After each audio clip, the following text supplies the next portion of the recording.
Did you see the news story about BMC's brand new $10,000 Masterpiece frame set launch last week? Possibly the most expensive frame currently available on the market. Well, no worries if you missed it. Most of us missed it, even myself. Now, normally when a bike brand launches a new product, you know about it. There's social media activity all over the place, and every bike publication has a first ride or a review of a bike. And usually with embargoes, it's all on the same day, on the same hour, so you're really bombarded with details of a brand new bike. But BMC, for some reason, took a slightly different approach and didn't bombard all the usual outlets and just quietly released this bike. And I started hearing about it a few days ago on my social media channels. A few of you sent me messages, so thank you for those.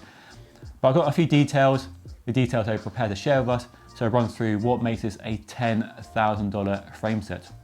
It's clearly meant to make a statement, and a big statement on your credit card bill for sure. But according to BMC, it's a statement of what is possible, an attempt to elevate carbon fibre to a new benchmark. What is that smell? Anyway, if you like it, you're prompted to inquire on the website about it. There is no buy now button. So it's a no expense spared project, and the sparse press release talks about it being made to the highest standards using the finest materials and made by hand. Now, all carbon frames are actually made by hand. Even the cheapest frames are made by hand.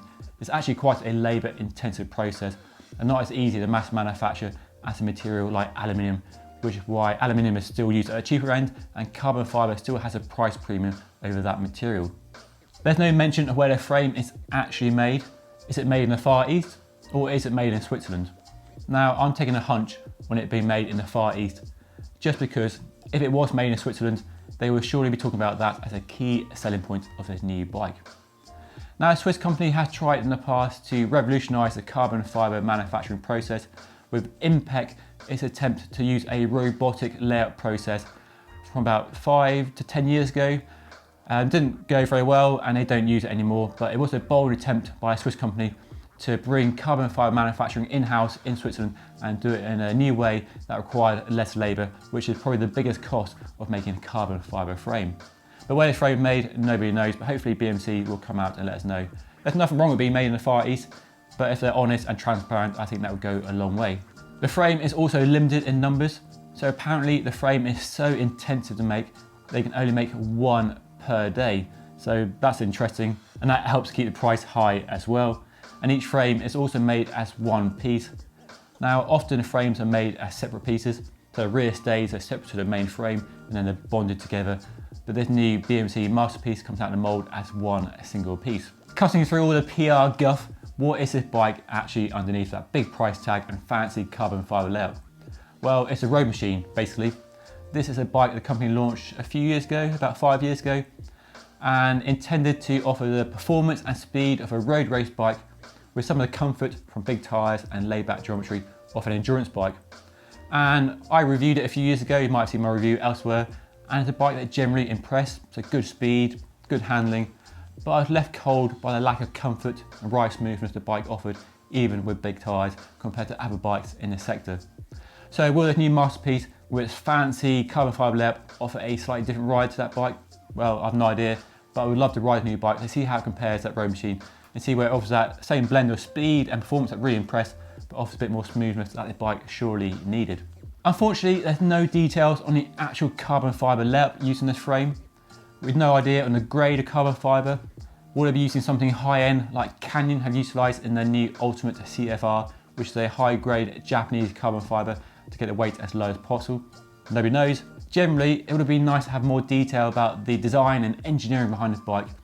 Because for me, and for a lot of you, I think that's what's really important in trying to justify a bike like this, and especially with such a massive price tag, is to better understand what is actually gone into the frame, into the development, the engineering, and the carbon fibre manufacturing and processes to help at least try and justify that high price tag.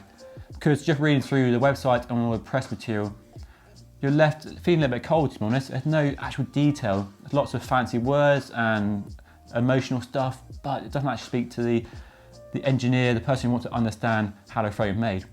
Now, I guess it means this frame isn't aimed at you or I who want to understand how the frame is made, but somebody who just wants to know they're riding the best available bike and not worried about the price because they've got deep pockets. The price is nothing to them. They can afford this bike and many others like it. It's a shame there's no more detail on the bike really. It would be nice to see a bit more context behind this bike. Let's talk about price. It's $10,000 for the frame, fork and the one-piece carbon fibre handlebar and stem.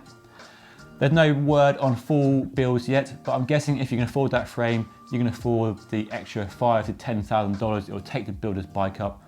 And on the company's website, they got an example build using lightweight wheels and a SRAM red E-tap group set, which will surely put the price way up to $20,000.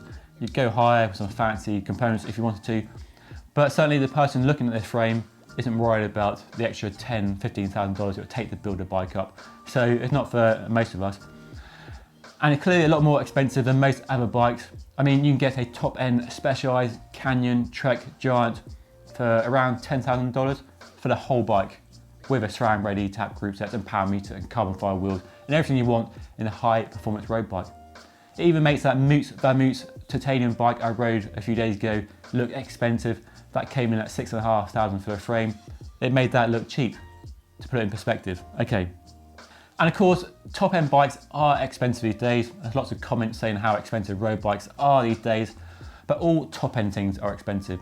Whether it's tablets, smartphones, watches, houses, cars, all top-end stuff in the world we live in is expensive. But it's worth reminding yourself that the affordable end of the market is much better than before. And certainly, based on my personal experience, the road bike you can buy now for about £500 is way better than what I had for £500 when I was a lad. So you get a much better bike. But yes, the top end stuff is very expensive and eye-wateringly expensive in some cases. Anyway, that's a BMC Masterpiece. They call it a work of art, but do you agree? Let me know in the comment section down below what you think of this bike, the design behind it and the price tag. Would you buy it if you had deep pockets, or is there something else in this $10,000 frame market you would buy? Let me know down below. Anyway, just a quick news story. More bike reviews coming up very soon, so make sure you subscribe. I've got a review on this Open Mind coming up soon as well, so check out that in a couple of weeks' time. That's all for now. Thanks for watching. Hit the like button if you enjoy watching it. Subscribe if you haven't already, and I'll see you all again next time. Thanks for watching.